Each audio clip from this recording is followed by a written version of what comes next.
All right, so got it. Let me click got it here. Just want to tell you a little bit about how we can support here at the community Npower Community Help Desk. Let me see who's in here. I don't think everybody perhaps know who we are. So we are the Npower Community Help Desk. We were founded in February 6th of this year. Actually, before then, we go back to 2020 when the pandemic started. We were under the Baltimore Digital Equity Coalition in partnership with Npower and some other organizations as well. Earlier this year, Npower assumed operational command of the Community Help Desk. We support the community. It's a free tech support service. We support the community absolutely free for all their technical support needs. At the core, we are a tech training program. So our mission is digital equity and digital divide. And of course, that includes the accessibility community. We have a strong interest in supporting and have a focus on that demographic as far as accessibility and digital equity needs. We provide all manner of tech support. And again, going back to the training, all of our techs go through our tech fundamental courses and they are tech certified. They are certified techs and they receive a plethora of certifications when they come through our course. Actually, so there's A+ and ITF certification. Those are just industry certifications. And then we also have professional certifications like our Zendesk or customer experience certifications, education superhighway, certificates of completion for ACP, things of that nature. And that's just a rundown of our organization. So how do we fit in the accessibility program? And let me just go through a couple of these slides here. And at some point I didn't get a chance to finish this off, but at some point I'll share this with you all so that you all can have it. I want to make it accessible as well. So one of our apprentices will make this accessible for anybody who needs to view it.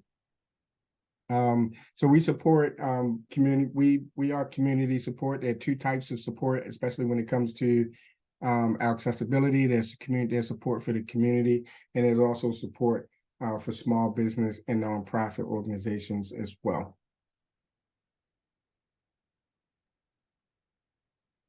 All right, so just kind of looking at our structure of support and our goals and our focus and how we go about that support. We are building networks in the community with mostly with you all, as far as those who are professionals in the network and know about training, knows the in and outs of that particular community and population. So we're about building. One of our key strategic goals is building relationships with people to know about what devices and offering resources are out there. So we make it a point to database and collect information so that we can have it available for people that may call us. Like you all's information, we Maryland Assistive Technology, Blind Shell, wherever there's a resource for that population, we like to know so that we can share it with our callers. And we'll talk about communicating how to get in contact with us as well. Hey, Craig, so sorry to interrupt. Yes. Would you mind putting this into slideshow mode? We had a request for that. Sure. Oh, I'm so sorry. No worries. Thank you. We can. Here we go. All right. Is that better? Yes. All right. All right. So we also provide training. So we provide training to those that we support, including the community as well and nonprofits as well. And particularly, we keep up to date with new technology, new resource compliance for accessibility, and also family services. So our training programs actually support not necessarily people who fit in the demographic of accessibility support, but their families who need to know how to communicate in the digital world with other family members who may fit that demographic. Tech services. So in a minute, you'll see a list, and it's not a comprehensive list of, of all of our services, but you'll kind of get an idea of where we can support and what we do, but mostly troubleshooting, tech troubleshooting. We troubleshoot a lot of different platforms. If you're on it, we probably troubleshoot it and support it. We provide resolutions, and we also do hardware support as well, and research for oftentimes people call us for solutions. So they need solutions to a technical issues. We'll provide the research and make recommendations on their behalf. All right. So here's a list of what we support technically: iOS, Chromebook, Windows. If it's on those platforms, we support it. PCs, Mac tablets, and all manner of accessibility devices. We're really getting to know the package of devices that was at the summit. Really powerful group of devices that we're really getting caught up on. Myself and my team, we're building knowledge-based articles as well on frequently asked questions, tips, tricks, things of that nature. Also videos, which will be internally for us to use to to understand processes and to train our apprentices. We work with Google and Microsoft productivity suites, and that includes these platforms that you see here: Zoom, Meet, and Teams. We support Outlook and Gmail, SharePoint, and Drive. Document support. Again, that means compliance, making sure, often we work with small businesses, and they may have an interest in the accessibility community, and often they will consult with us on making their documents, presentations, and things like that compliant. So we have a checklist. What is it for? I forget the numbers, but there's a compliance checklist by the government that we use for our compliance standards. I'm pretty sure you all are familiar with it. There's hardware support. We work with printers and peripherals, getting connected, updates, clean queues, connect all types of connectivity, connecting to your phone. If it has to do with printers and peripherals, Bluetooth, that includes like Bluetooth devices and other connected devices as well. We help with your home network, and that includes security. So we have a workshop coming up really soon on protecting your home networks and your family, protecting your family. There's a family safety workshop that we have coming up. Virus removal, and also imaging or re-imaging devices. And what that means is basically factory resetting or basically installing an operating system on your device, things of that nature. So that's just kind of and again, this is not an exhaustive list that we have here as far as our services, but you kind of get the idea of the kind of support that we provide.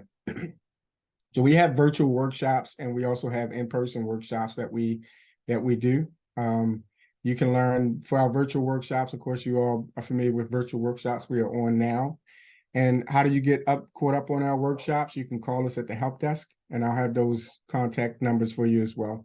But you can call us. There's email, and we have message on our website. So if you go to any one of our websites, Baltimore, St. Louis, Texas, either one of those sites or our general website, you can reach us by message. There's a message chat box where you can reach us as well. And again, of course, some of you all are familiar with the email address. You'll have that in just a few moments. We have a monthly newsletter also that outlines our workshops, and we will be adding accessibility workshops. Again, most of the accessibility workshops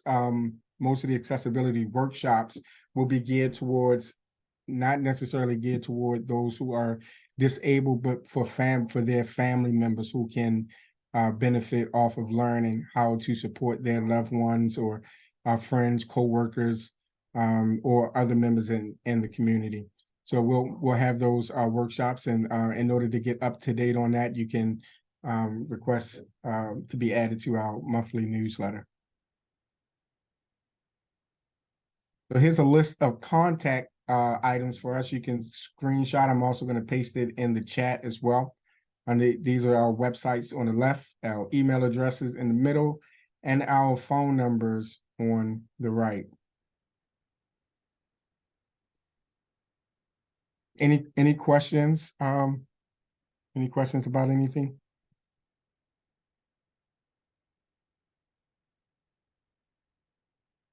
Yes, I have a question. Sure. How would someone become aware of or be referred to your organization for support? They can be referred through any one of the organizations that you see here. Any one of the organizations or participants, including that includes Maryland Assistive Technology, Blanche, anyone that's a part of this network here. They can direct you to or refer you to my organization. And just to add, we kind of our mindset is we as the Npower Community Help Desk, we like to be a support. Like we like to think of ourselves as support for the trainers and the supporters. So sometimes I know a lot of people in this group are focused on accessibility training, the accessibility features, but outside of that, there's some parallel features and issues that may come along that they may not be privy to. For example, trainers may be assisting with getting a person connected to the home network, and they may come across technical issues that they are not familiar with. And those are things where those are situations where we can certainly help out. And again, we are by no means as knowledgeable as many people in this group as far as accessibility, but we have a continuous ongoing training as far as accessibility features. Apple has given us access. Most of y'all know, I believe it's Ravi, has given us access to resources for their platform as well, supporting their platform. So we are pretty positioned to be a big help in the community as far as support. Something else that we're considering as well, and I don't know, we're doing surveys actually now, but we're just waiting on the feasibility studies and things like that. But we are looking to, there's a program that's called See For Me, and I think some of the devices may have some of that type of support on the devices that we received at the summit. We're looking to perhaps build a program around that particular feature for the community, a service where people who need it can call our help desk on operational hours to to have eyes for them in the community. Any other questions? Can you go ahead and share this presentation as a PDF so we can share it with everyone? I sure can. I would like to make it accessible first, but I can share it with you preliminarily, but I would like to do, it doesn't have any captions or anything like that for accessibility purposes, but I can certainly share it with you all, and I'll follow up with a more accessible version for you all. Great, thank you. Hi, Craig, this is Jane Hager. Thank you so much for the presentation. And that's very exciting to hear that you're working with, I hope I'm not getting this wrong, Be My Eyes. I think it's the app that provides volunteers, sighted individuals to assist people who are blind. That is correct. So my last update on that, they've had so many volunteers for that app. So they've been overwhelmed. They didn't expect to have so many volunteers to support it. So we're working on I'm working on a foundation for that. Maybe that's a service that we can partner with the app providers on, that we can have professionals that can help you all, that'll be available for you all. Right now, as it stands, we may look into another service or something like that to be of support for the community.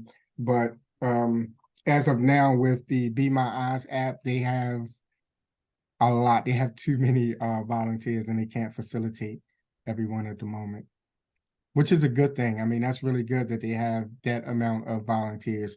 So what I don't know though is anybody, I don't know the experiences that people are having. Like from a personal standpoint, I've done reviews, things of that nature, and people seem to love it. But I really don't have I don't have anything like in Baltimore, like specific for the demographic, that we support here, to see how that's working out for them. But that would be, if anybody has some information on that, that would be absolutely great. I think it's a really wonderful service, and I'm glad they have too many volunteers and not enough. But hopefully Yeah. soon there'll be more to come. As soon as we do, we'll make sure that Jane, we'll definitely keep Jane up to date on all of our offerings, so she'll certainly know in the community here, in general. They'll certainly know, that offering. So there'll be more to come on that soon. Excellent. Thank you, Craig. Yeah, I was wondering if you could give like a couple of typical examples of requests that you get from communities or individuals at the help desk. Yeah, sometimes we get, a lot of times we get requests for document access. Sometimes, people are asked to fill out forms online. And unfortunately, a lot of organizations are not accessibly compliant. And so oftentimes people, no matter how good they are with using the resources that they have, if people are not building documents and forms that are accessible, they'll still need our service. They'll still need to reach out to us. And we help with those types of issues. We help with Zoom, getting acclimated with Zoom. Some new users are not familiar with the controls, and what controls are there, what options are there. And so we can certainly help with that, with and not just Zoom, but the different platforms, Zoom, Google Meets, Teams, if they're on Teams, things of that nature. What else? I mean, there's a number of things, and I think we have Marguerite here as well. So Marguerite can kind of tell you, I'm not sure if I saw her here or not, but if she is, she can tell you more about what she usually calls the help desk, some of the issues that she's called the help desk for. Yeah. Hi, Craig. I'm glad that you're here. I'm en route from my doctor's office, so I apologize for any background noise. But yes, I've absolutely used the Npower Help Desk, and I did hear a question. How much does the service cost? It's free of charge. It's a service to the community, and so Craig's folks have been very helpful with me trying to use different functions on my iPhone, trying to understand what's going on when I've had particular problems that I couldn't quite figure out. Mackenzie has been very helpful many times, and it's just been a real pleasure working with them, because they not only are helpful, but they're willing to listen and learn and get involved with our. I'm totally blind. As I think somebody else in the group was saying that they couldn't see the presentation, and so because Craig listens, he's connecting with like the Center for Excellence and Non-Digital Access, so that he can learn and empower himself and his team, so that they can be, even more of a support to the community. So, yeah, I can't even say enough about how helpful this has been with me and several other people that I've introduced to groups that are blind and low vision, and just need the support to help manage what we're trying to get done using our devices. Yeah, and there's account issues. We see that quite often as well. Account blackout issues with, say, Google, your Google Gmail account or your iOS devices. That's pretty common. That's one of the most common things that we help with as well. Yeah. And Craig, it looks like we have a couple of questions. One is there a cost for your services? There is no cost to our services for the community. For our workshops, for small businesses, there's a fee for those workshops that we do on site. But they still have access to the free virtual courses that we do, virtual workshops that we do. Those are always free. But the on-site support for small businesses, there's a cost that incurs, and it's not a huge cost. We just pretty much cover our gas, administrative fees, and things of that nature. Very good. That's excellent. I think there was one other question about artificial intelligence and any kind of artificial intelligence that's working in the same capacity as, I think, Be My Eyes, maybe. That's you know is any- some, that's interesting. There are some AI tools out there, built in, I think, with Be My Eyes. But if it's not with Be My Eyes, there are other applications where you can detect, it can detect like currencies. They may have went over that in the I'm not sure where I learned this from, but it may have been in the Accessibility Summit. But there are there are technologies that can identify like currencies, colors, certain objects and things like that. And I'm pretty sure there has to be a merge between applications like Be My Eyes and, for example, like my cameras that I have set up at my house, they are AI, so they can detect animals, they can detect deliveries. When a delivery comes to my house, I get a notice, an email that says, hey, there's a delivery there. So I'm pretty sure there's going to be more development and growth in that area. But what it takes is folks like myself and this organization champion those types of services and technology, because it's very much needed, and they're out there. It's just it hasn't found its way in some cases into the accessibility tech community. But Right. I will add, with a little bit of creativity, there may be, and I haven't explored this yet. This, it's such a new field. That's one of the things I'm doing a lot of research in preparing our team for, is artificial intelligence. And especially as far as the threats that are out there as far as artificial intelligence, I suspect that the accessibility community with artificial intelligence is going to be probably under a lot of attack through artificial intelligence. So that's something that we're investing.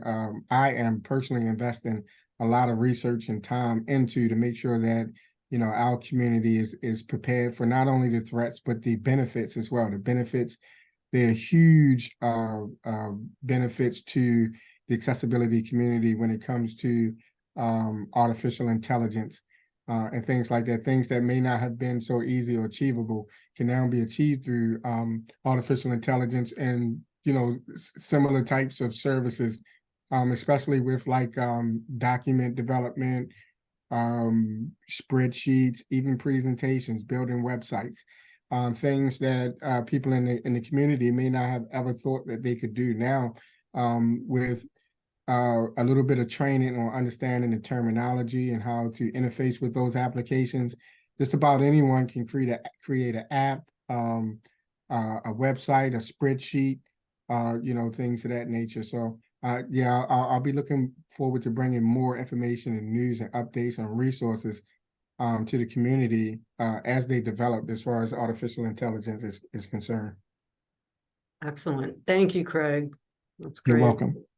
I think that about takes us to the 3:30 mark, and if anybody has any other questions, not sure. Let's see. We have a question about what time you're open to receive calls for support, Craig. We are open 10 a.m. to 6 p.m. Monday through Friday.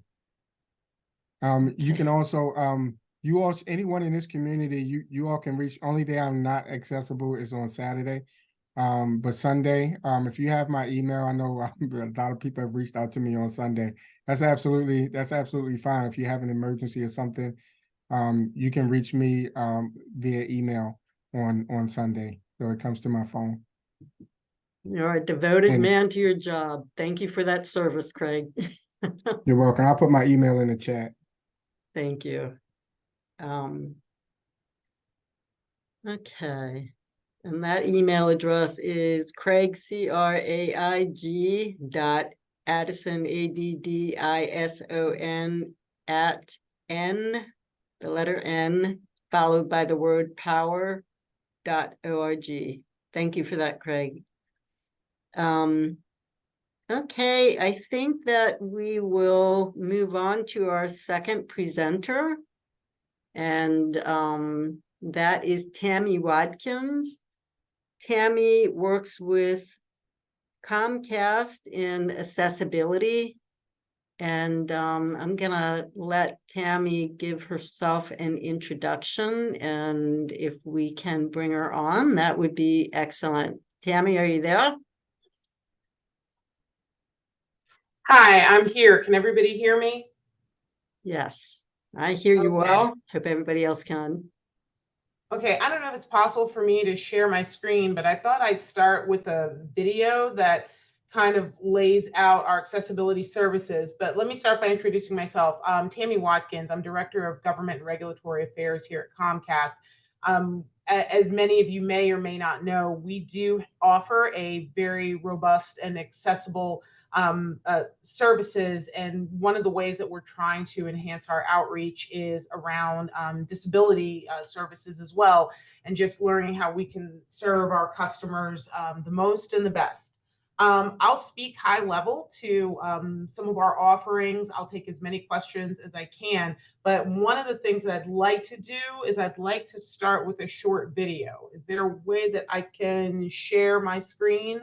You should be able to, if you see at the bottom, the share screen Okay. button. Yeah.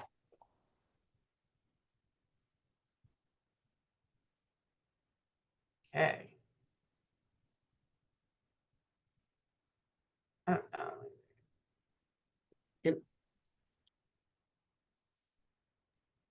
You'll need to reshare it and share the sound. So you have to stop sharing. And then once you click share, there's a button at the bottom left. It's a checkbox where you share your sound also. And we should be able to hear the sound after that.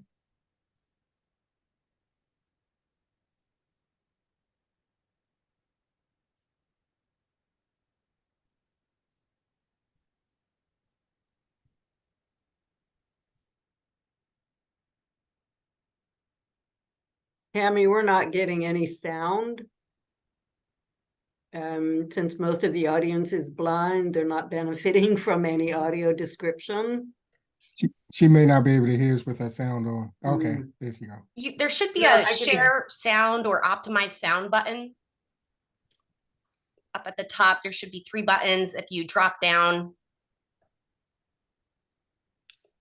or you can send it to me and I'm happy to share and optimize with sound. See if I can drop the link in the Yeah. chat, or do I need to email it? Oh, let's try No, it you that can way. just drop it here and I'll go ahead and share my screen.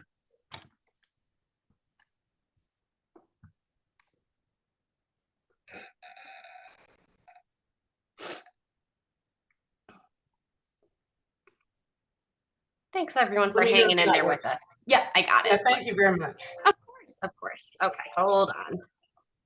Oh, of course, it's going to come up with an ad first, naturally. All right, let me go ahead and share my screen.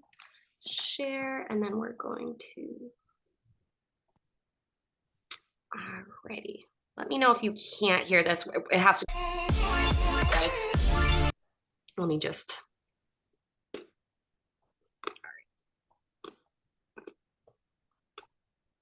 Accessibility doesn't necessarily want to be thought of as different, or I need separate interface, or I go through a separate door. When you really think about the internet and technology in general and how that's leveled the playing field for people with disabilities, it's unbelievable. Xfinity, turn on the lights. Processing. So for me, the tagline would be, the future of awesome is accessible to everyone. Voice control. Tap the mic and speak voice help. Watch MSNBC.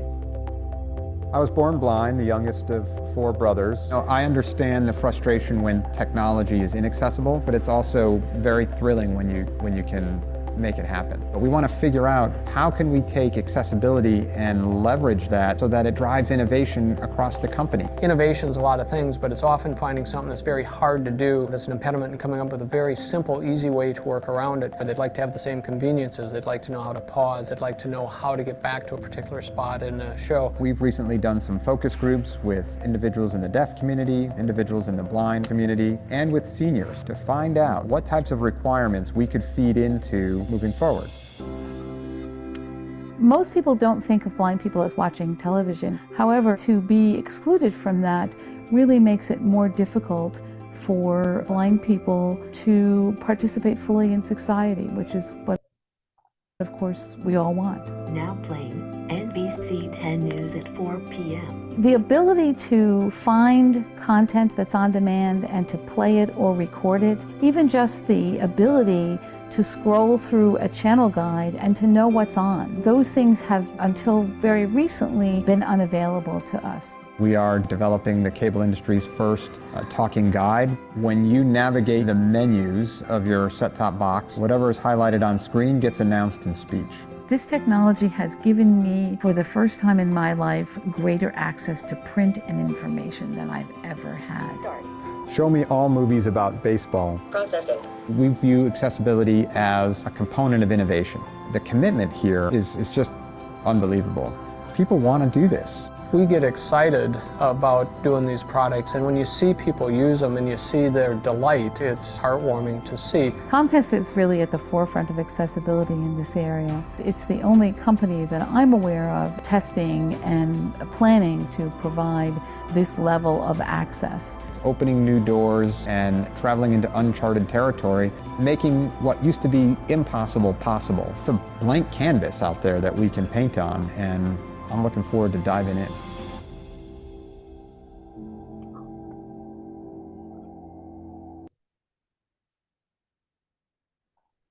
So thank you so much for showing that video. I do have a couple of slides that I can speak to, but one of the things that I hope people were able to take away is from that video is just some information about our services. I just want to speak to maybe 3 things, and then I can open up the floor for questions. So I'm going to try again to share my screen. And I want to thank everybody for their patience. Choose that screen. Screen 2, please. Let's see. Okay, can everybody see my screen?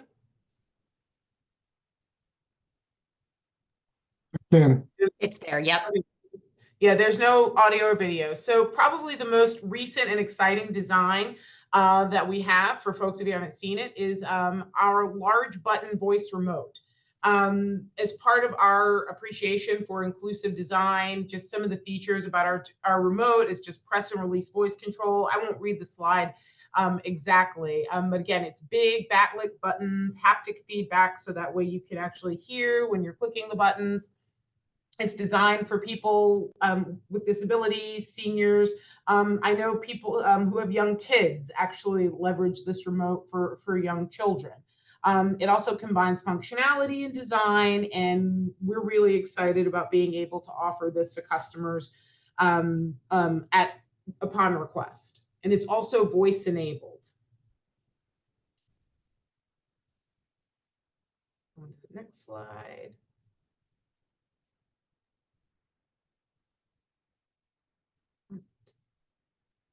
Sorry.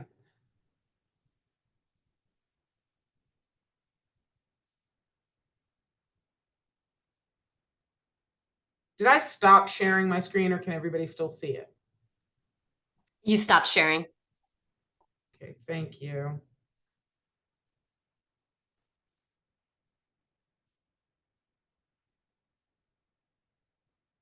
Okay, let me know when folks can see this next slide. We got It's it. showing again. Yep.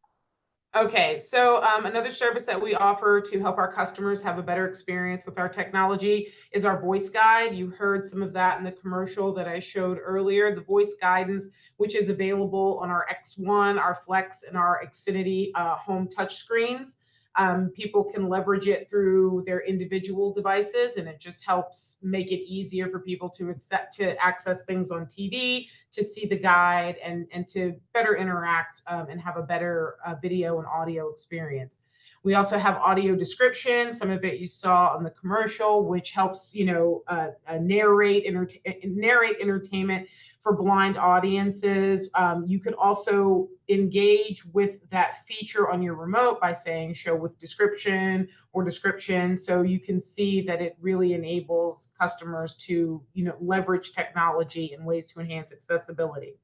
On a more fundamental level, things like a printed bill and channel lineup in Braille, those are available. Large print is also available. You can also use your Xfinity Assistant, which you can access through your app, to get the Braille and the large print bills at no extra cost. And we think that is a value to customers. Hopefully go into the next slide without any interruptions.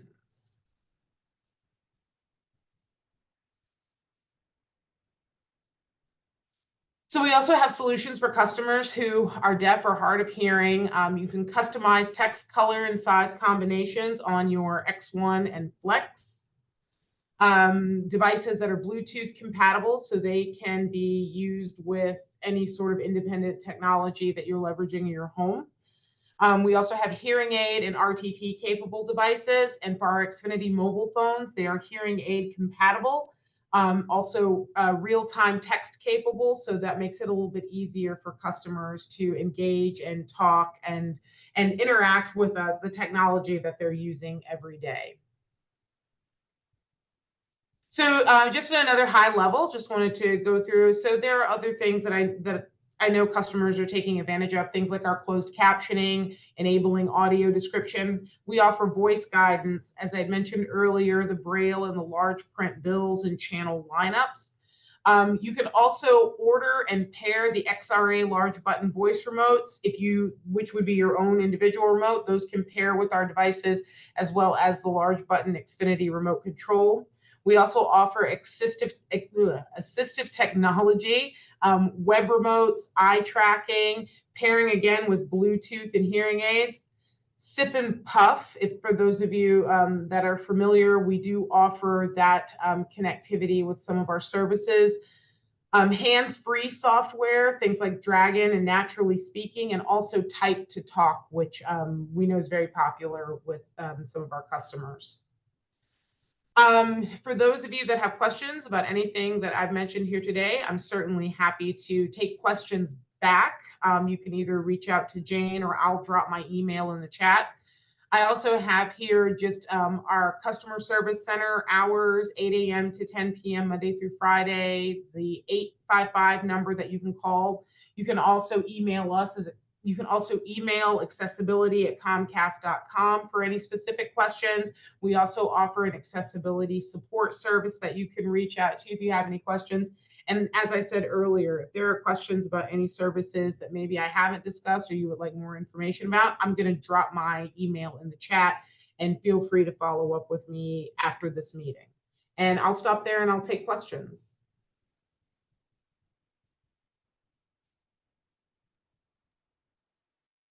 Tammy, that is just amazing. I've learned so much through your presentation. Thank you so much. And Julie, if you can monitor any questions, that would be excellent. Sure thing. Thanks. We have one. Can you please email us a PDF of this PowerPoint with your contact information? Absolutely, I can. And Julie, do you want me to send that to you, or if you, and yeah, then you sure. can, wonderful. I'll put my name in the chat just for everyone, and you can keep an eye out for that from me.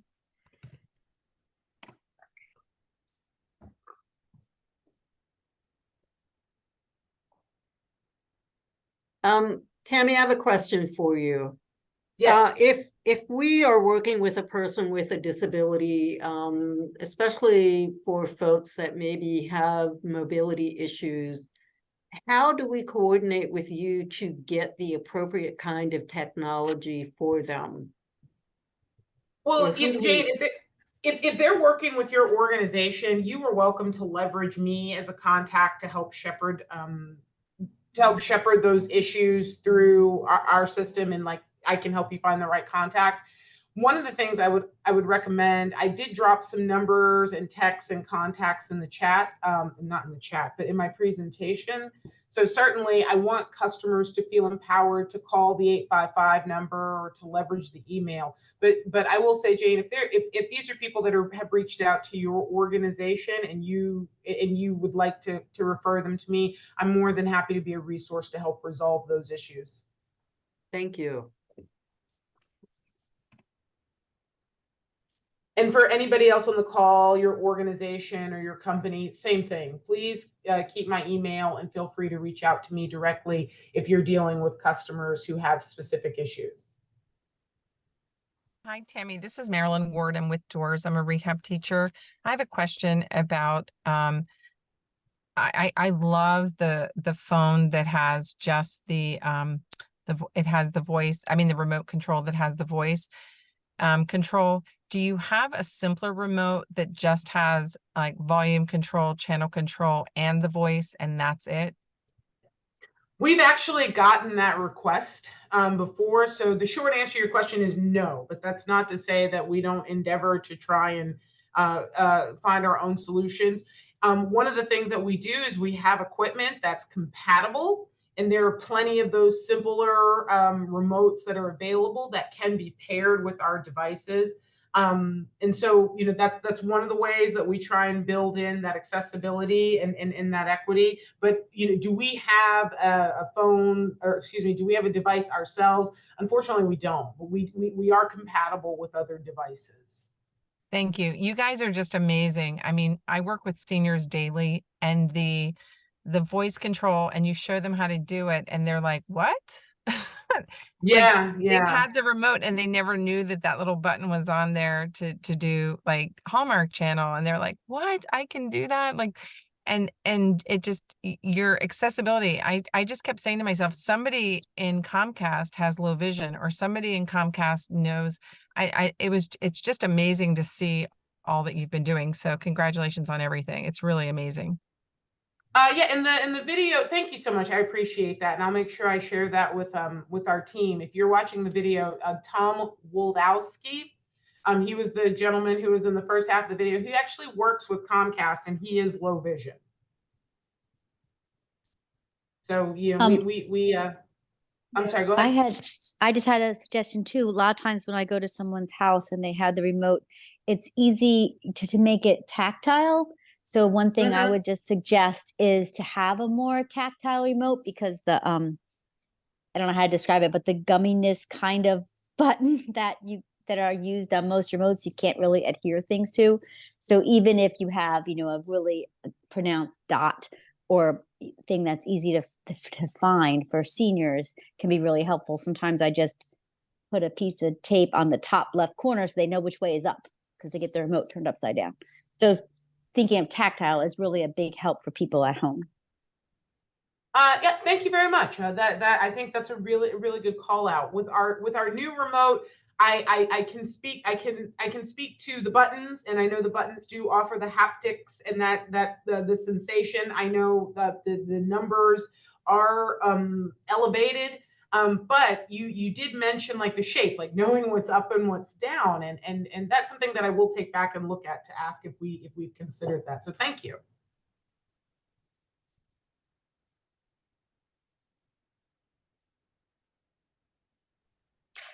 And just to read from the chat, someone asked about the transcript, you know, the saving the entire chat session. When we do the follow-up email, we're going to be sending the PDF versions of these presentations. We will send the recording link, but just know that all of these will be hosted eventually on YouTube, so you'll be able to listen to them there. And then we will send a copy of the transcript as chats, just so everyone has it.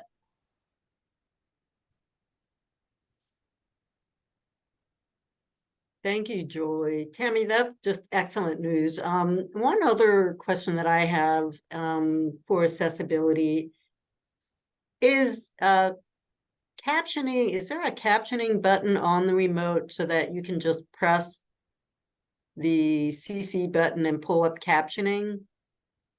So depending on the remote that you have, you can actually select under, without looking at your remote, there's actually a way to get to captioning on a standard remote.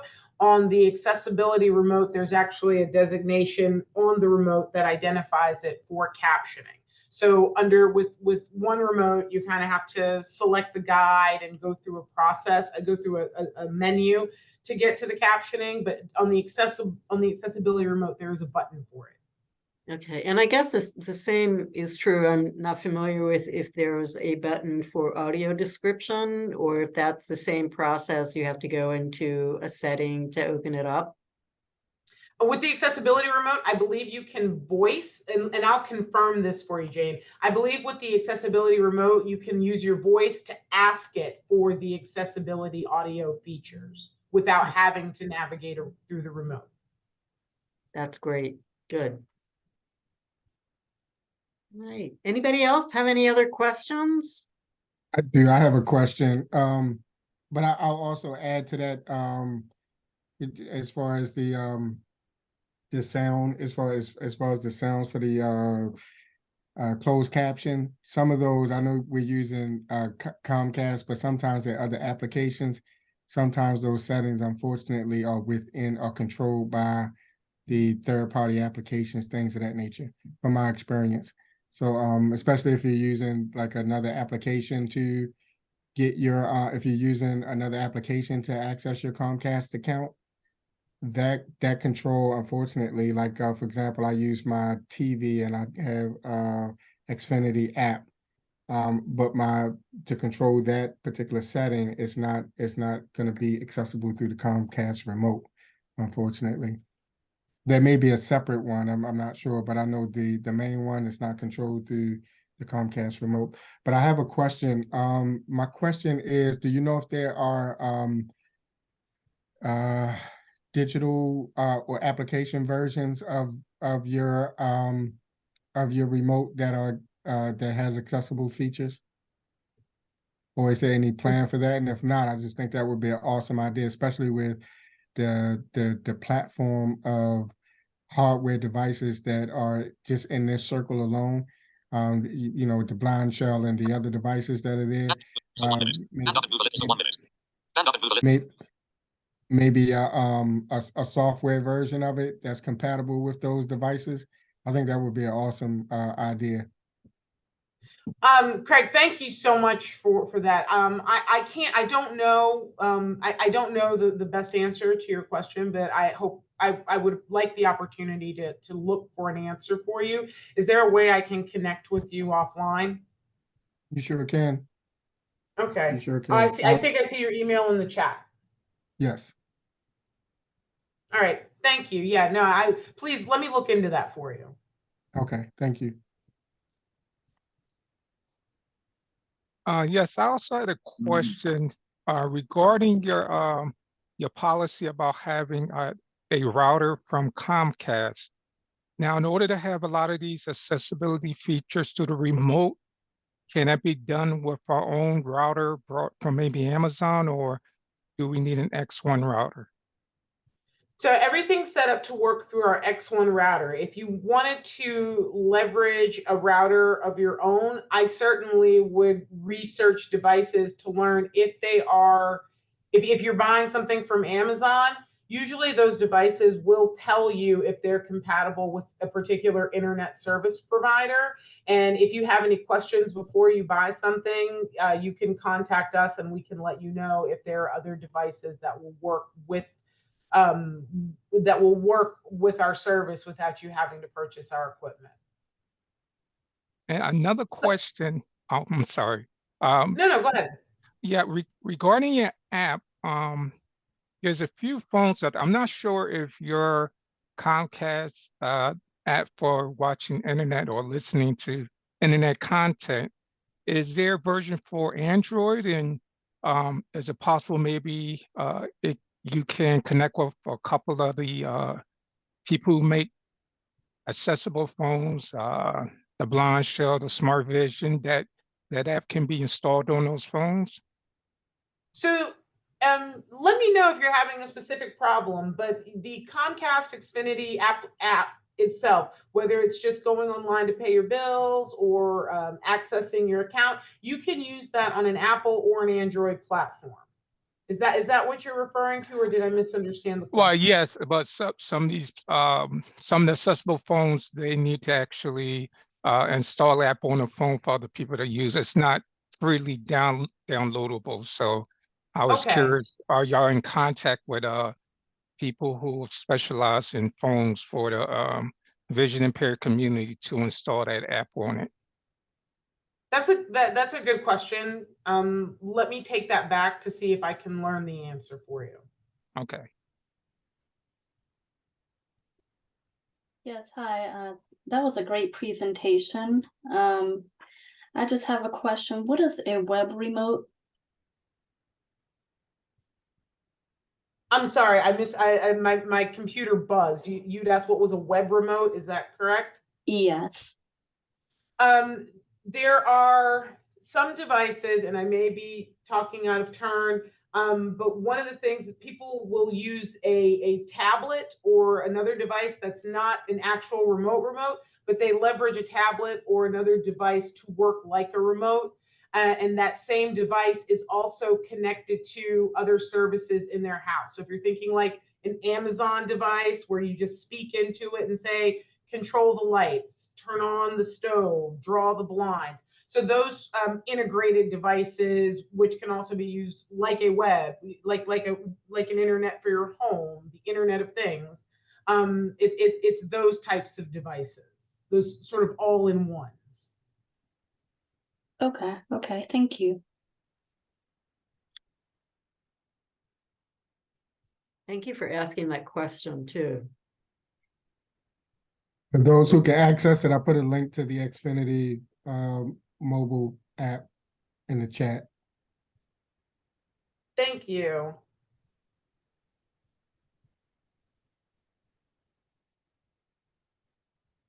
Okay, it sounds like silence. Any other questions? All right, Tammy, thank you so much. That was excellent. And Craig, your presentation as well. This is really wonderful that we had hoped that you could both come to our kickoff day on the 28th and have time to present then. But we were so busy that day. We knew we couldn't fit you in, but we knew that your information was so valuable. We didn't want to miss it. So we're very glad that you came today. And thank you all of our participants for showing up. We have our next presentations on Thursday, and that will be with Marguerite Woods, some more information about National Federation of the Blind, and more information from Marylanders Online about the Affordable Connectivity Program. Once that's over, next week, we jump into the equipment, starting with the Blind Shell and Diane Dircharm from Blind Shell USA. So we are excited and looking forward to all there is to come. I think that wraps it up for the day. And I hope everybody has a great rest of your afternoon. If I'm missing anything, please feel free to email me. And again, we're working on making it more easy for everybody to get into the Zoom links for the sessions. So you'll be hearing from us soon about that. Julie, anything else? Nope, I went ahead and added the survey to the chat, but if you don't have time to take that now, just keep a lookout for the follow-up email that I'll be sending out with all of the PDFs, the link to the survey, as well as the chat box and the links to the recordings. We'll get those all out to you later today. Great, yeah. Also, I did want to say that I know that there were some challenges with the chat interfering with the way that they come across in providing an audio of what's going on while the speaker is actually talking. And I am going to reach out to a few people to figure out how we can come up with a plan to make this flow better. But please bear with me. I am learning as I go along, and I apologize for that. And also, I just got back from being away for 2 weeks. So I'm a bit flooded right now in the email department and catching up with everything.